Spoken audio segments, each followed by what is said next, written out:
I love Parkway. Amanda, Zoe, and I are staying safe, and we hope you guys are too. We can't wait to see you on Sunday. Hey Zoe, do you want to tell everybody some things you've gotten to do at home? So we have been playing a lot of stuff. We have had a great time here.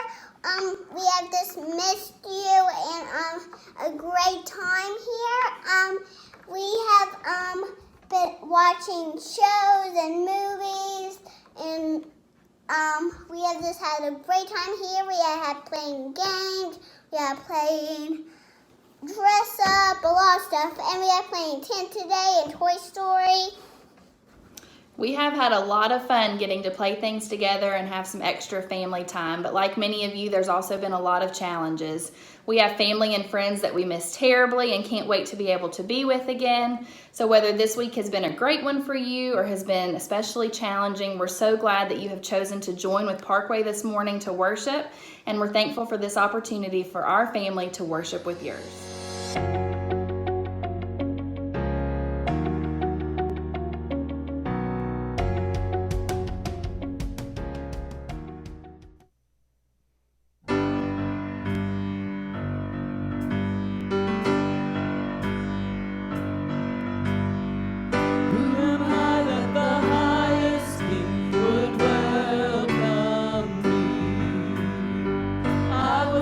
But he brought me in. Oh, his love for me.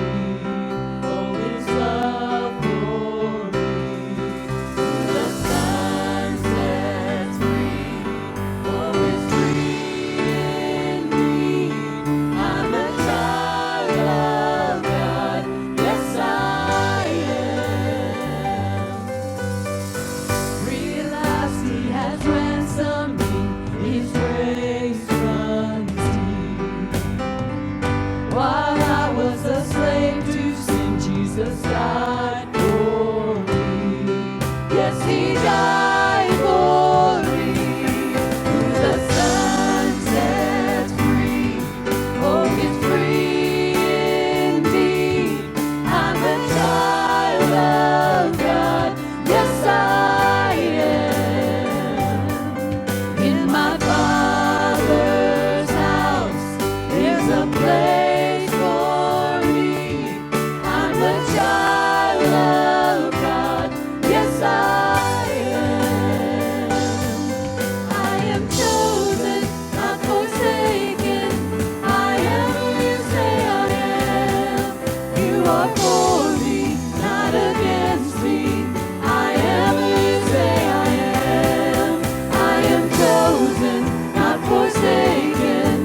We're glad you've joined us today at Parkway for worship, and we hope that you have had a great week and look forward to having another great week as well.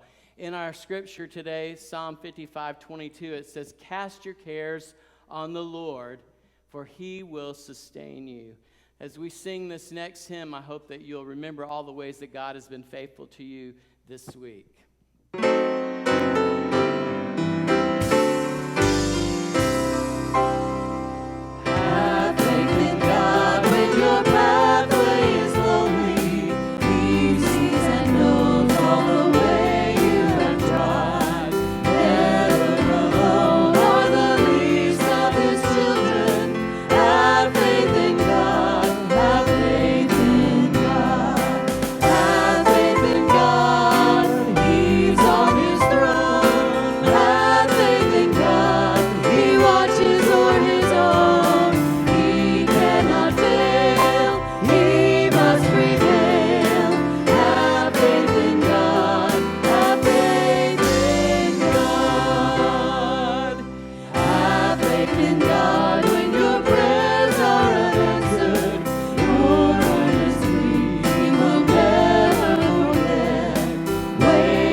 Parkway family, Larry and Kathy Odom coming to you from our home in Gallatin.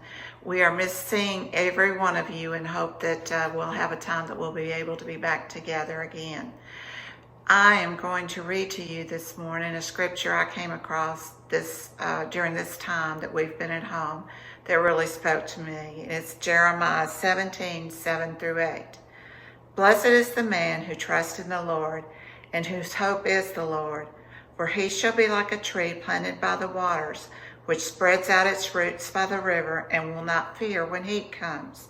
But its leaf will be green and will not be anxious in the year of drought, nor will it cease from yielding fruit. I felt like this just really spoke to me because as I get older, I realize how little I have in the way of control in my life. And no matter what, God is with me and he walks beside me. Good morning, Parkway family. During these particularly hard times, we must have unbridled trust in the one who is really in control. We are not in control of disease, the financial markets, taxes, anything. We are finding out the hard way how little we really are in control of. The Lord has given each of us a mind and He expects us to make wise and informed decisions throughout our lives. But there is still much we do not control. We are reminded in the Word to trust. Psalms 112:7 says, "The righteous will have no fear of bad news. Their hearts are steadfast, trusting in the Lord." Can I get an amen that we've been receiving more bad news in the last 5 to 6 weeks than we have good news? Never has there been a louder wake-up call in recent years. We must trust in the one that has our back. I trust in the Lord more to navigate the waters ahead than I do my own judgment. And I know you probably feel the same way. Also, in Joshua 1:9, it says, "This is my command. Be strong and courageous. Do not be afraid or discouraged, for the Lord your God is with you wherever you go." It's a command and a promise, all in one verse. And then you've been hearing all these commercials saying, "You are not alone." Well, of course, we already know that. As we wrap up, we are reminded in Scripture of the importance of fellowship. We are each other's support in times of need. We are accountability partners, and we derive strength and encouragement for one another. We really do miss you guys. Lastly, no matter the distractions of these times, there's still an urgency to the message of the gospel. We are reminded in John 9:4, we must work the works of him who sent me while it is day. Night is coming when no one can work. We are his ambassadors through good and bad times, and the message has been, is, and always will be the same. Good news. We have until the trumpet sounds to get the message out about the hope we have in Christ Jesus. Have a blessed rest of the day. Let's close with a prayer. Gracious Heavenly Father, we are truly grateful. We're grateful for the beautiful day that we're having here today. At the same time, we're grateful for the time now that we have in quiet with one another, with our families, to be able to pause and reflect and listen for your voice. Lord, we just pray that soon we will be able to rejoin our brothers and sisters in Christ in fellowship with one another. And until that day, Lord, we just trust in you. We thank you for all that you do for us, and most importantly, we thank you for Jesus, for it's in his name that I pray. Amen. Amen.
¿Qué significa ser bendecido?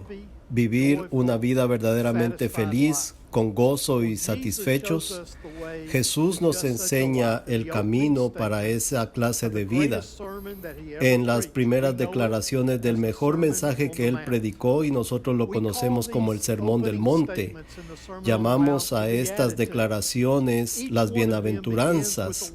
Cada una de ellas empieza con la palabra bienaventurado o Macarios en el hebreo, que significa felicidad suprema y bienaventurado.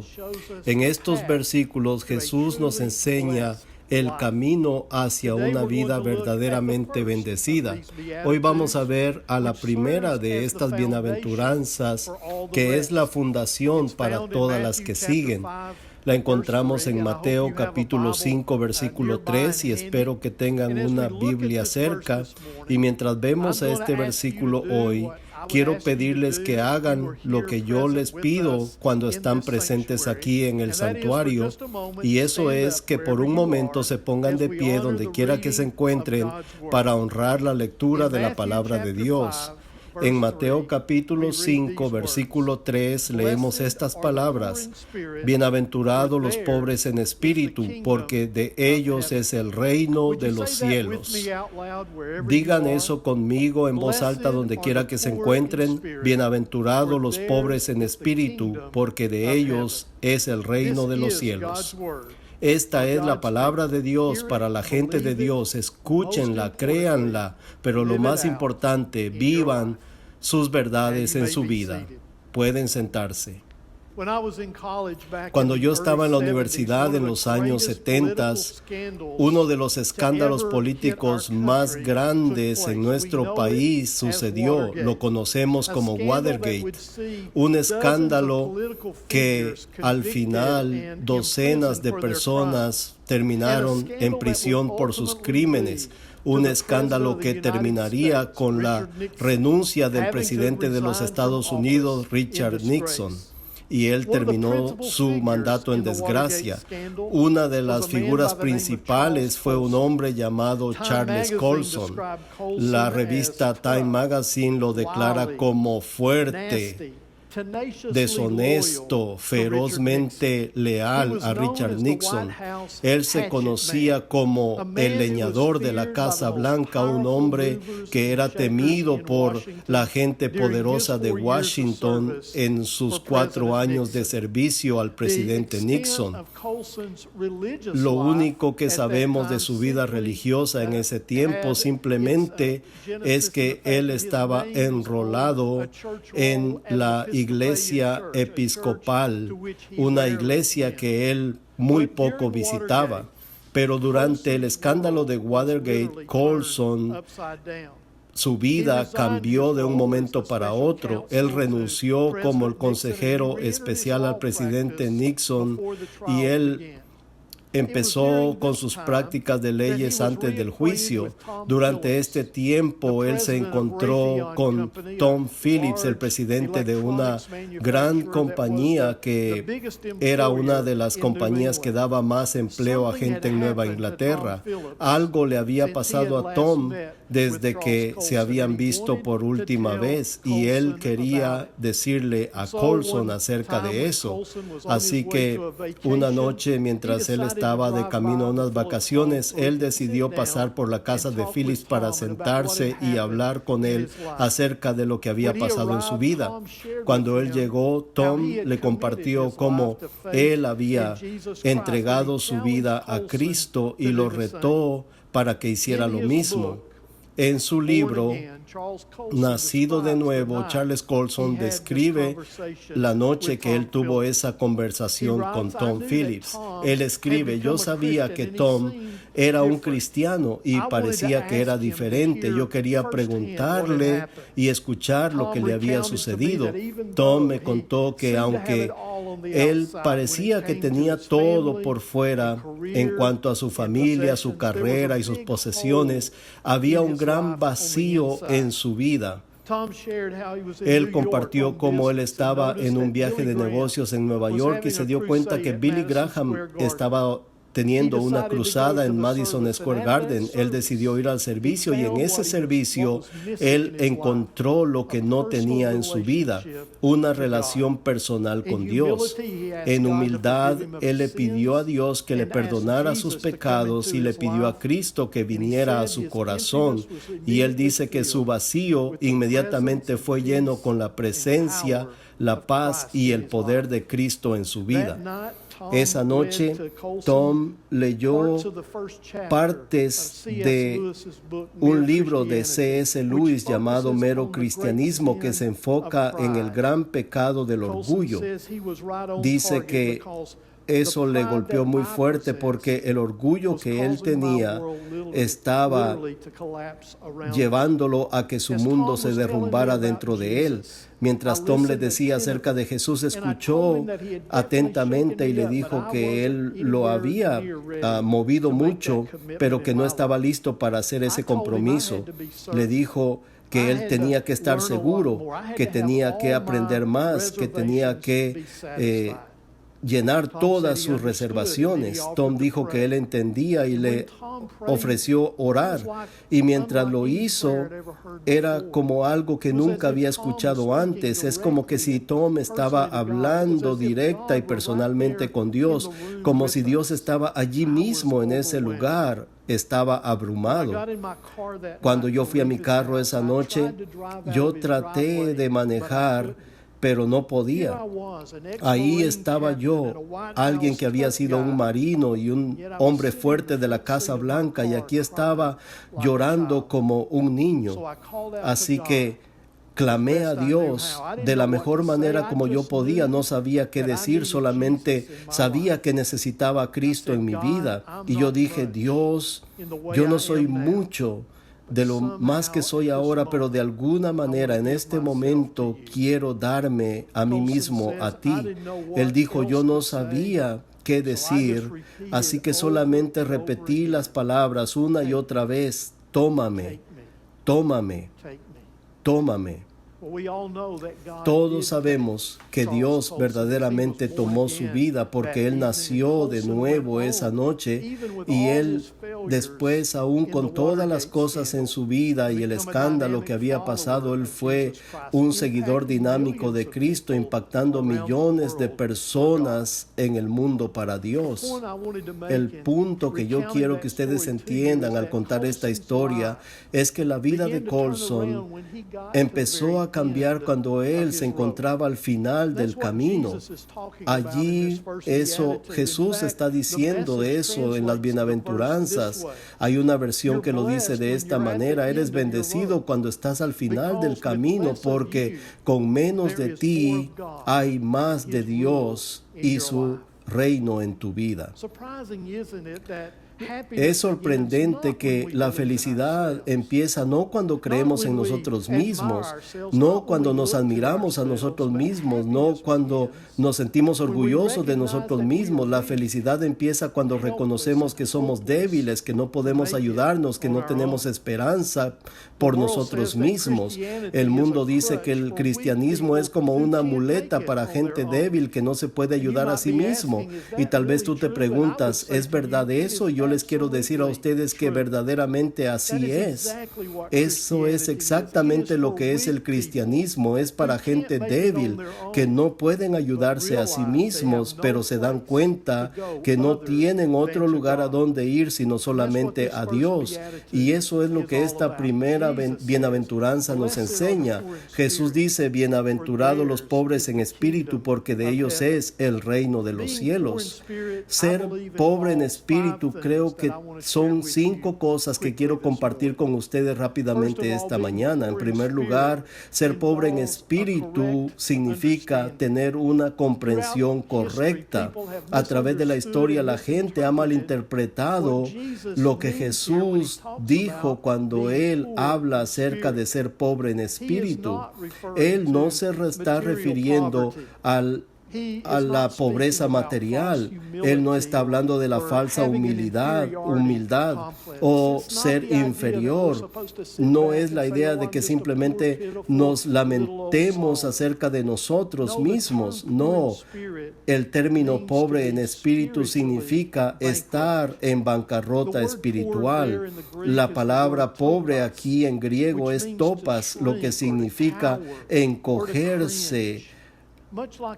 Es como un mendigo que está en la historia de Jesús durante los días de Jesús. Hay una historia en Lucas 16 que nos ilustra a nosotros esta verdad. En Lucas 16, versículos 19 al 21, la Biblia dice que había un hombre rico que se vestía de púrpura y de lino fino y hacía cada día banquete con esplendidez. Había también un mendigo llamado Lázaro que estaba echado a la puerta de aquel lleno de llagas y ansiaba saciarse de las migajas que caían de la mesa del rico, y aún los perros venían y le lamían las llagas. Este mendigo era pobre. Él no tenía nada, él no tenía esperanza, él estaba enfermo y con hambre, él no tenía ni siquiera la energía para ahuyentar a los perros que venían y le lamían sus heridas. Él no estaba pidiendo que le dieran el resto de la comida, él estaba pidiendo las migajas que caían de la mesa del rico. Él no solamente es pobre, él es mendigo pobre, totalmente dependiente de que alguien más le pueda ayudar para sobrevivir. Esta es la clase de pobre de la cual está hablando Jesús aquí, no físicamente, no por fuera, sino espiritualmente, pobre dentro de sí mismo. Bienaventurado, feliz es la persona que es un mendigo por dentro, por el Espíritu de Dios en su vida.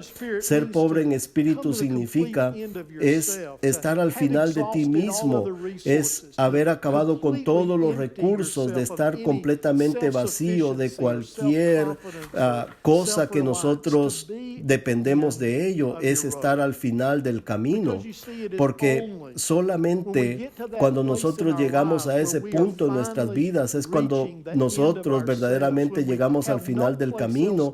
No tenemos a dónde, otro lugar a dónde ir. Cuando nos damos cuenta que no podemos por nosotros mismos, es en ese momento, en ese lugar, donde Dios empieza a trabajar poderosamente en nuestras vidas, bendiciéndonos con el poder de su reino. Quiero decirles que ese no es el mensaje del mundo el día de hoy. El mundo dice, hazte valer, siéntete orgulloso de ti mismo, ocupa tu lugar en el mundo, pero Dios dice que tú tienes que admitir tu debilidad, que tienes que darte cuenta que no eres nadie, y cuando lo haces, eso no es el final, eso solamente es el principio de ser verdaderamente bendecido y feliz. Cuando tú dices, yo no puedo, pero Dios puede, ahí es cuando empieza la vida de verdad, ahí es cuando las bendiciones empiezan a fluir a tu vida. En segundo lugar, ser pobre en espíritu es hacerse una valoración honesta, es que nosotros nos examinemos y veamos la verdad acerca de nosotros mismos. Significa que reconozcamos el impacto de nuestro pecado delante de Dios y reconozcamos que nosotros somos impotentes sin Él. Eso significa que nosotros dejamos de compararnos con otros y empezamos a compararnos solamente con la santidad de Dios, y nos damos cuenta lo miserablemente pecadores que nosotros de verdad somos. Eso le pasó a Isaías, un gran profeta del Antiguo Testamento. Él se sentía muy bien, se sentía justo, tenía mucha confianza, hasta que un día él se encontró a sí mismo en la presencia de un Dios poderoso, omnipotente y santo, y esa experiencia cambió su vida para siempre. En la presencia de ese Dios santo, él dijo, ay de mí que soy muerto, soy un hombre pecador.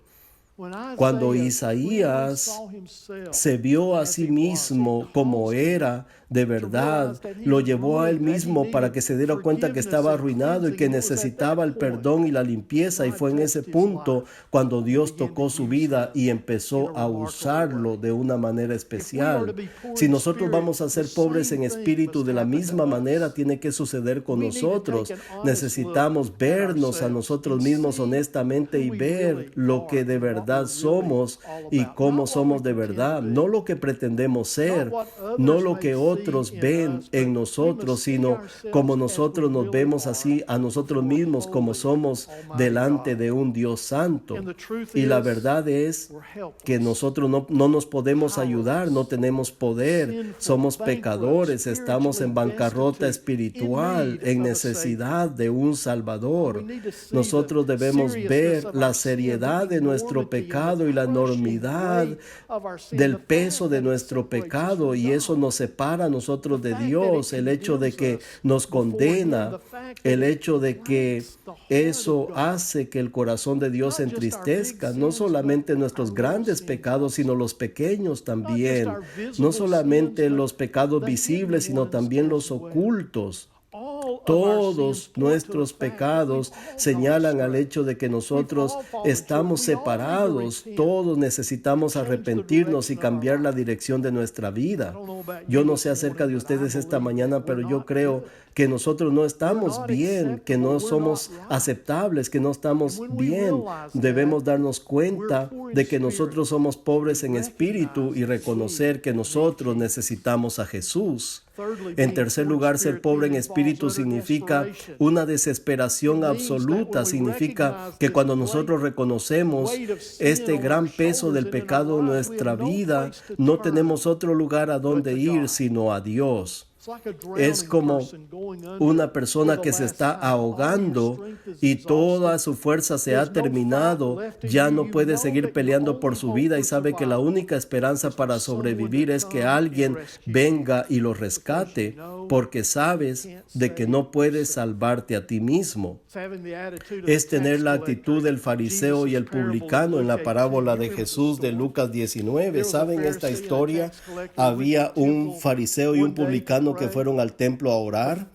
El fariseo estaba allá de pie y él se sentía muy orgulloso de sí mismo, diciéndole a Dios todas las cosas buenas que él había hecho. Pero también vemos al publicano que estaba de rodillas, que ni siquiera levantaba sus ojos para ver hacia arriba por el peso del pecado que había en su corazón y en su vida. Nosotros vemos esto de este publicano que se golpeaba a sí mismo en el pecho diciendo: Dios, sé propicio a mí, que soy un pecador. ¿Quién fue a casa justificado con Dios? No fue el fariseo, que se sentía muy justo, que decía todas las cosas religiosas que él hacía a Dios. No, el que fue justificado fue el que se estaba completamente desesperado y no se podía ayudar a sí mismo delante de Dios, el que estaba pidiendo misericordia porque él reconocía su necesidad, su condición espiritual. Él sabía que no tenía nada dentro de sí mismo que pudiera agradar a Dios. Cuando nosotros estamos bien con Dios, solo es cuando nos damos cuenta que nosotros somos completamente depravados en una condición muy mala, y que en ese momento nosotros nos ponemos de rodillas delante de Él como alguien que está pidiendo misericordia, sabiendo que si Él no nos salva, nosotros estamos sin esperanza. En cuarto lugar, ser pobre en espíritu es tener una confianza total. Significa que yo me olvido de mí mismo y me vuelvo a Dios. Yo dejo ir de mi vida y agarro que Dios empiece a tener el control de mi vida. Jesús dijo en Juan capítulo 15, yo soy la vid, vosotros los pámpanos. El que permanece en mí y yo en él, este lleva mucho fruto, porque separado de mí nada podéis hacer. ¿Ven esto? El pámpano está cerca de la vid, porque el pámpano depende completamente de la vid para su propia vida y existencia. Cuando nosotros somos pobres en espíritu, nos damos cuenta que sin Jesús nosotros no podemos hacer nada. Esta verdad la encontramos poderosamente expresada en las letras de un canto escrito por Gary Chapman. Él escribe: en este mundo que va hacia arriba y hacia abajo, caliente y frío, yo no necesito un poquito de ayuda, yo necesito mucha ayuda. En esta neblina que nos trae la vida, yo puedo decir una sola verdad: yo necesito a Jesús, yo necesito a Jesús en mi vida. Yo no necesito una casa más grande, otro juguete, otra cosa que me distraiga para disfrutar. Yo solo necesito creer en lo que yo soy. Cuando yo me pongo a mí mismo completamente en sus manos amorosas, yo necesito a Jesús. Yo necesito a Jesús en mi vida. Finalmente, ser pobre en espíritu significa tener una satisfacción ilimitada. Bendecido, feliz, Macario, dice Jesús, son aquellos que son pobres en espíritu, porque de ellos es el reino de los cielos. Esto es fantástico, esto es maravilloso, más allá de las palabras. Esto no es un deseo, esto es real, de ellos, mío, tuyo, de nosotros. Es el reino de los cielos, y no está hablando solamente del cielo allá algún día, está hablando del cielo aquí y ahora mismo. Porque cuando nosotros nos rendimos y declaramos una bancarrota espiritual y empezamos a depender de la provisión del Hijo de Dios en nuestras vidas, nosotros podemos ser bendecidos con todas las bendiciones del reino ahora mismo. Eso significa que podemos tener gracia del reino, paz del reino, misericordia del reino, amor del reino, gozo del reino. Podemos tener todas las cosas, la sabiduría del reino. ¿Por qué? Porque nosotros somos siervos del Rey de todos los reyes. En conclusión de esta bienaventuranza, y lo que queremos que ustedes aprendan de este mensaje esta mañana es esto: cuando nosotros traemos lo que tenemos, que es nada, nosotros obtenemos lo que Jesús tiene, que es todo. Piensen en eso otra vez. Cuando traemos lo que tenemos, que es nada, obtenemos lo que Él tiene, que es todo. La razón por la que nosotros obtenemos el reino es porque nosotros ya no estamos en el trono. Jesús está en el trono, y cuando eso sucede, de repente todas las bendiciones del cielo se abren hacia nosotros. El favor de Dios viene sobre nuestra vida. Completamente sus bendiciones son derramadas en nosotros, pero nosotros tenemos que dar el primer paso y decir: yo no lo puedo hacer, yo no soy nadie, yo no soy nada. Y cuando tú te vacías de ti mismo, es cuando Jesús viene y dice: yo tengo todo y te voy a llenar con mi presencia. La primera cosa que debemos hacer para experimentar una vida bendecida y feliz y gozosa no es que nos jactemos de lo que nosotros somos, sino que pidamos y digamos: Jesús, yo te necesito. Ya para terminar, quiero pedirles que pongan sus manos de esta manera, con las palmas hacia arriba. Quiero que vean a sus manos. No hay nada en tus manos. Y eso es exactamente lo que nosotros le damos a Dios, nada. Cada uno de nosotros con las palmas hacia arriba, vacías, sin nada. Y decirle a Jesús: Jesús, yo no tengo nada y yo no soy nadie. Y después decir: Jesús, yo te necesito a ti, ayúdame. Ven y llena mi vida con tu presencia. Yo te quiero a ti y solamente a ti, que tú estés en control de mi vida. Y ahora quiero que ustedes levanten sus manos en alto y digan: Jesús, yo me rindo hoy. Yo rindo mi corazón, yo rindo mi vida, yo rindo todo mi ser. Vacíame de mí mismo y lléname con tu presencia. Porque Jesús, no se trata acerca de mí, se trata acerca de ti. Ponme en el camino hacia una vida bendecida y santa mientras yo rindo todo lo que tengo y te lo entrego a ti. Hoy, Señor, yo te necesito a ti y solamente a ti en mi vida. Vamos a orar juntos. Padre, en estos momentos, ayúdanos para que nos demos cuenta la verdad de este poderoso versículo de la Escritura, de que no se trata de nosotros, es acerca de ti. Tú dejaste la gloria del cielo en la forma de tu Hijo Jesús para venir a este mundo, para enseñarnos tu amor, para proveer el perdón muriendo por nosotros, por nuestros pecados en la cruz. Te levantaste victoriosamente de la tumba para probar que tú tienes las llaves para una vida santa y bendecida y prosperada.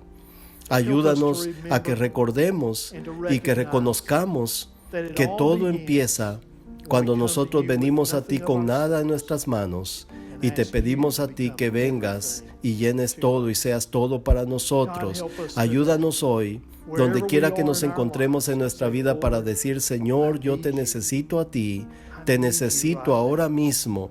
Yo rindo mi voluntad, mis esperanzas, mis planes, mis deseos a ti.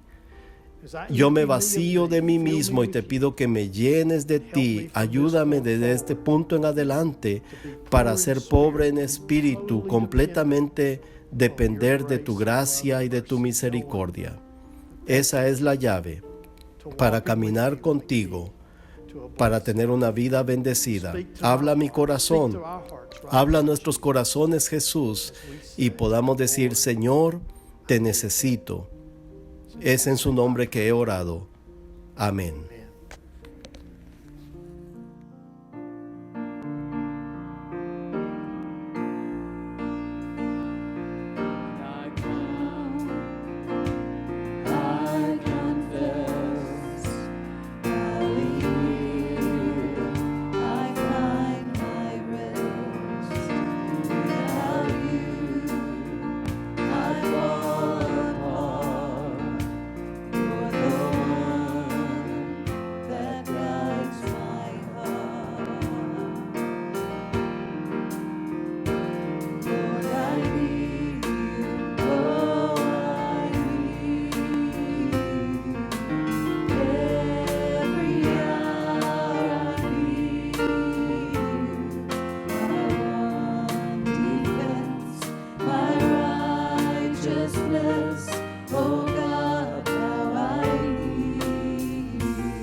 temptation comes my way. When I cannot stand, I fall on you. Jesus, you're my hope and stay.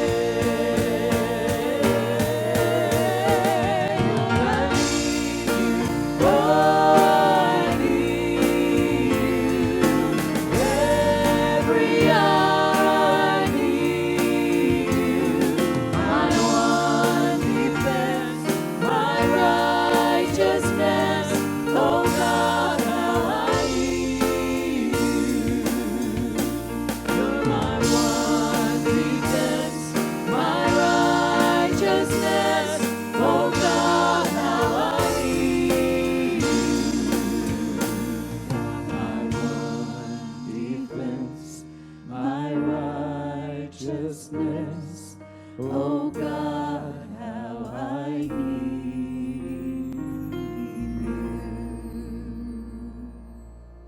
God, we come together today to say we need you. I pray for every person that's listened to this broadcast, no matter where they are, no matter the circumstances of their life, help them to simply open themselves to you. And may you do for them what you did for Charles Colson, what you've done for me, and what you've done for countless others. Fill us with your presence and with your salvation, and we'll give you glory and praise. In Jesus' name, amen. So grateful that you were a part of this broadcast today.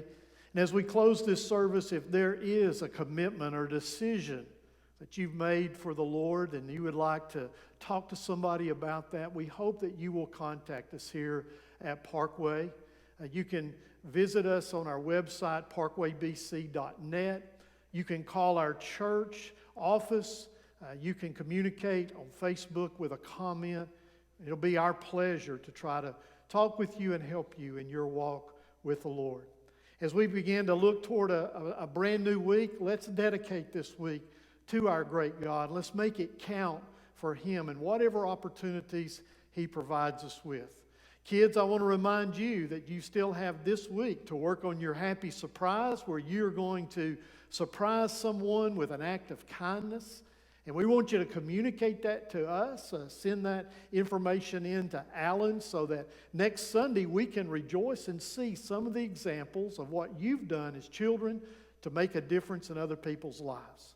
Then I want to invite you to be back with us Wednesday night for another telecast at 6 o'clock. Who knows where Matt Meganson is going to be this week? He's in a different part of the building every week, sharing God's Word about how we can make it through tough times. So I'm excited to find out where he'll be. Come join us, 6 o'clock on Facebook Live this Sunday evening. We want to go from this place and in our lives rejoicing in God's goodness. Our musicians and singers are going to lead us in this closing song. May God bless you as you serve Him this week. Make